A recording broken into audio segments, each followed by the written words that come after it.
ಅಕ್ಕ ಹೇಳಿ ರಾಘು, ಇವತ್ಯಾರ ವಿಚಾರ ಮಾತಾಡಕ್ಕೆ ಫೋನ್ ಮಾಡಿದ್ಯಾ? ಅತ್ತೆ ಬಗ್ಗೆನಾ ಅಥವಾ ನಿಮ್ ಚಿಕ್ಕತ್ತೆ ಬಗ್ಗೆನಾ ಅಥವಾ ಶಕ್ತಿ ಬಗ್ಗೆನಾ?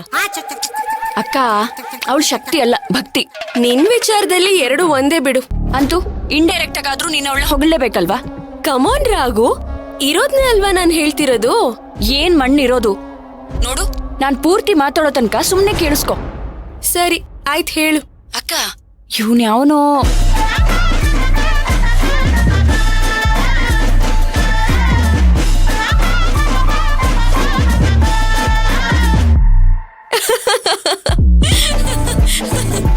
ಯಾರೇ ಅದು? ಅಷ್ಟು ಚೀಪೆಸ್ಟ್ ಬ್ಲಾಕ್ ಮೇಲರ್? ಅಕ್ಕ ಸುಮ್ನೆ ನಕ್ಕು ನನ್ಗೆ ಕೋಪ ಬರ್ಸ್ಬೇಡ. ನಾನ್ ಇಲ್ಲಿ ಟೆನ್ಷನ್ ಅಲ್ಲಿ ಒದ್ದಾಡ್ತಿದ್ರೆ ವೇಟ್ ಅವನ್ ಎಷ್ಟು ರೂಪಾಯಿ ಕೇಳ್ದ ಅಂದೆ? ಮೊದ್ಲು 1000 ರೂಪಾಯಿ ಕೇಳಿದ್ದ, ಕಳ್ಸ್ಕೊಟ್ಟಿದ್ದೆ. ಆಮೇಲೆ 409 ರೂಪಾಯಿ ಕೇಳ್ದ. ಅದನ್ನೇನಾದ್ರೂ ಬೇಗ ಕಳ್ಸಿಲ್ಲ ಅಂದ್ರೆ 979 ರೂಪಾಯಿ ಕಳ್ಸ್ಬೇಕಾಗತ್ತೆ ಅಂತ ಮೆಸೇಜ್ ಹಾಕ್ದ. ಅದಕ್ಕೆ ನಾನು 409 ರೂಪಾಯಿನ ಬೇಗ ಕಳಿಸ್ಬಿಟ್ಟೆ. ಯಾಕೋ ನಂಗೆ ದುಡ್ಡಿನ ನಂಬರ್ ಕೇಳಿದ್ರೆ ಯಾರೋ ರೀಚಾರ್ಜ್ಗೆ ದುಡ್ಡಿಲ್ದೆ ನಿನ್ನನ್ ಕೇಳ್ತಿದ್ದಾರೆ ಅಂತ ಅನ್ಸುತ್ತೆ. ಥು, ಕರ್ಮ.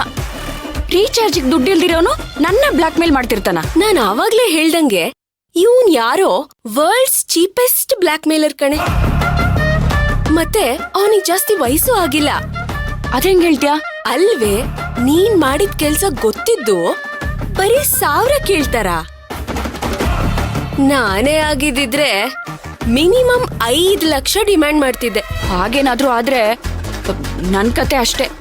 ಹೋಗ್ಲಿ ಬಿಡು, ನಿನ್ ಕಷ್ಟ ಅರ್ಥ ಮಾಡ್ಕೊಂಡಿರೋ ಈ ಬ್ಲಾಕ್ ಮೇಲರ್ ನಿನ್ ತರನೇ ಬಡವ ಅನ್ಸುತ್ತೆ. ಅದಕ್ಕೆ ಅಷ್ಟೇ ಲಿಮಿಟ್ ಅಲ್ಲಿ ದುಡ್ಡು ಕೇಳ್ತಿದ್ದಾನೆ. ಖುಷಿ ಪಡೋ.